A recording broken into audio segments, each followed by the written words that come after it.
जय माता की मित्रों विष्णु धर्मा चैनल आपका स्वागत करता है और आप सभी को प्रणाम करता है। मित्रों, आज हम स्वर के बारे में बताएंगे। जो स्वर आदमी पहचान ले तो उस स्वर में बोली हुई बात सत्य निकलती है, और उस स्वर को कोई सिद्ध कर ले तो जब भी वह बोलेगा तो सारी बातें सिद्ध होंगी। ये शरीर विज्ञान या शरीर की शक्तियाँ ऐसी हैं जो ब्रह्मांड से ही प्राप्त होती हैं। शरीर भी एक तरह का ब्रह्मांड है। सारी शक्तियाँ उधर से इस शरीर में प्रविष्ट करती हैं और उनको संयम करने का तरीका केवल आना चाहिए। आज हम बात करेंगे नाड़ियों के विषय में। शरीर में वैसे तो बहुत सारी नाड़ियाँ हैं, बताते हैं ग्रंथों में 72,000 नाड़ियाँ हैं, परंतु मुख्य 3 नाड़ियाँ हैं, इड़ा, पिंगला, सुषुम्ना, और इन्हीं से हम शक्ति ज़्यादातर प्राप्त करते हैं। इसी के अंदर 7 चक्र भी आते हैं, मूलाधार से लेकर सहस्रार तक। इस प्रकार से इन 7 चक्रों में हमारी वायु चलती रहती है और शरीर में 5 प्रकार की वायु कार्य करती है।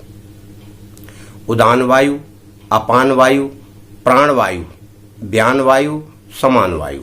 इस प्रकार से 5 प्रकार की वायु का अलग अलग कार्य है। जब व्यक्ति अपनी सांस को पहचान ले, यानी इधर से चल रही है या इधर से चल रही है, तभी उसको ज्ञान होगा स्वर का। इसी का नाम स्वर है। यानी कौन से तरफ से, यानी दाईं तरफ से चल रही है या बाईं तरफ से। इधर दाईं तरफ से चलेगी तो सूर्य स्वर है, बाईं से चलेगी तो चंद्र स्वर है, और अगर दोनों में बराबर चलेगी तो वही सुषुम्ना नाड़ी है। उस सुषुम्ना नाड़ी में जब वायु चलती है तो व्यक्ति वैसे कार्य करता है जैसे धार्मिक कार्य हैं, साधना के कार्य हैं, समाधि के कार्य हैं। उसका मन पूजा पाठ और धार्मिक ग्रंथ पढ़ना, धार्मिक प्रवृत्ति होना, इस तरह की सुषुम्ना नाड़ी आपकी आदत को बनाती है। और इन 2 नाड़ियों में कार्य करने की अलग अलग क्षमता रहती है। तो मैं आज यहाँ सुषुम्ना नाड़ी के बारे में बता रहा हूँ। ये सुषुम्ना नाड़ी जब चलती है तो नीचे से ऊपर और ऊपर से नीचे, इसमें जो वायु प्रवाह होती है उसी से हम संयम कर लें। अगर उस वायु का हमें पता लग जाए कि ये वायु हमारी इसमें चल रही है तो हम वह कार्य कर सकते हैं जो हमें करना है या हमें सत्य करना है।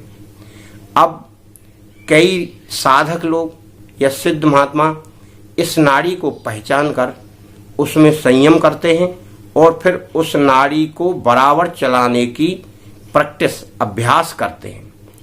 सामान्य साधक भी इस तरह की प्रैक्टिस या अभ्यास कर सकता है, परंतु उसे ये पहले पता होना चाहिए कि यह सुषुम्ना नाड़ी में हमारी वायु बह रही है। तो इसको देखने का तरीका क्या है कि हम इसमें नाक पे ऐसे देखेंगे, फिर एक को बंद करके देखेंगे ऐसे, फिर इसको बंद करके देखेंगे। जिस नाक से साफ हवा निकल रही है वह खुला है, और जिसमें अवरोध है वह बंद है। यानी जिससे साफ हवा निकल रही है वह खुला हुआ है, और जो बंद है वो अभी इस समय नाड़ी बंद है। इसी प्रकार से दूसरी का पता करते हैं, ये दोनों नाड़ियों का पता कर लें इस तरह से। और अगर दोनों में से बराबर निकल रही है तो समझो अब जो है सुषुम्ना नाड़ी चल रही है। उस समय साधक बैठकर ध्यान करे। नीचे, सबसे नीचे मूलाधार रहता है। मूलाधार में ध्यान करते हुए, मूलाधार में पहुंचेगा कैसे व्यक्ति? मूलाधार में आंखें बंद करे, बंद करके अपनी कल्पना मात्र से यहाँ से घुसेगा, यहाँ से जाएगा भ्रुकुटी में, भ्रुकुटी से जाएगा आज्ञा चक्र में, और आज्ञा चक्र से सीधा सुषुम्ना नाड़ी की कल्पना करते हुए एकदम नीचे मूलाधार में पहुंच जाए, जहां गुदा के पास रहता है। इस प्रकार की धारणा करते हुए शरीर को सीधा करे, रीढ़ की हड्डी बिल्कुल सीधा करे और आलती पालती मार के उसमें संयम करने का अभ्यास करे। इस प्रकार जब नाड़ी वहां से चलेगी तो संयम नीचे से करते हुए यहाँ कंठ तक आएगा। जब समझो कंठ तक आ जाए तो वह लगभग समाधि की स्थिति में होने लगता है, और कंठ से अगर सहस्त्रार में चली जाए यह अभ्यास करने की क्रिया तो व्यक्ति समाधिस्थ हो जाता है। कंठ से ऊपर यहाँ तक केवल प्राण वायु चलती है और अपान वायु हृदय से यहाँ तक चलती है, और उदान वायु नीचे निकलती है, नीचे कार्य करती है। समान वायु अंदर रहती है नाभि से और नीचे के चक्करों तक। इस प्रकार से एक वायु जो व्यान वायु है वह पूरे शरीर में एक साथ कार्य करती है, जो सारी नाड़ियों को, सारी ग्रंथियों को चलाती है और शरीर के अवयवों को चलाती रहती है। केवल हमको प्राण वायु ज़्यादा महत्व रखती है। प्राण वायु को हमें सबल बनाने के लिए समय समय पर या रोजाना प्राणायाम करना चाहिए। अगर हमारी नाड़ियाँ सुचारू रूप से चल नहीं रही हैं, यानी नाड़ियाँ ये और ये सही नहीं चल रही हैं, जब दोनों ये सही चलेंगी तभी सुषुम्ना नाड़ी चलेगी। सुषुम्ना नाड़ी को चलाने के लिए हमको अनुलोम विलोम करना चाहिए, वो प्राणायाम अलग है। इन नाड़ियों को नियंत्रित करने के लिए है। इससे हम खींचेंगे तो इसको बंद कर लेंगे ऐसे करके, फिर इसको बंद करके इससे छोड़ेंगे। ये अनुलोम विलोम की क्रिया होती है। और साधारण जो प्राणायाम करते हैं हम बैठकर मेरुदंड को सीधा करके, तो उसमें क्या है, नाक से खींचेंगे मुंह को बंद करके, मुंह से छोड़ेंगे, मगर खींचते वक्त जितना सांस हमको खींचना है खींचकर उसको अंदर रोकेंगे और फिर अंदर रोककर फिर छोड़ेंगे बाहर। इस तरह करके तो फिर बाहर रोकेंगे। इस क्रिया को प्राणायाम कहते हैं प्राण वायु के लिए, जिससे प्राण वायु सबल होती है और ध्यान भी केंद्रित होता है। ये दो चीजें ध्यान को केंद्रित करती हैं, यानी प्राण वायु को तो ये प्राणायाम करता है और ध्यान को केंद्रित, यहाँ ध्यान जो हम लगाते हैं उसको केंद्रित करता है त्राटक। तो त्राटक की विधियां मैंने अपने पुराने वीडियो में डाल रखी हैं, आप उनको भी देख सकते हैं। और जो जानता है वो करे, मगर सबसे पहले केवल बिंदु त्राटक करना है।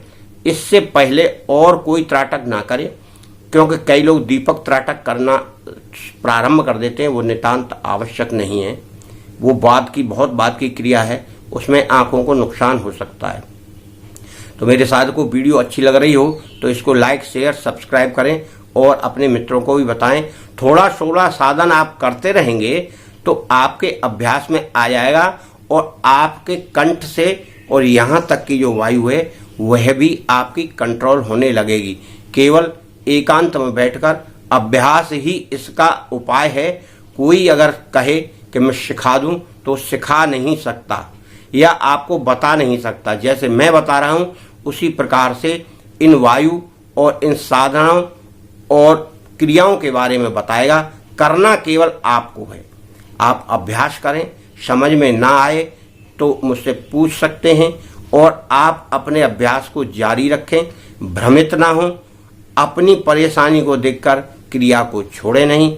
धीरे धीरे आप सारी क्रियाओं को करते हुए अभ्यास करेंगे तो परेशानी अपने आप धीरे धीरे हट जाएगी।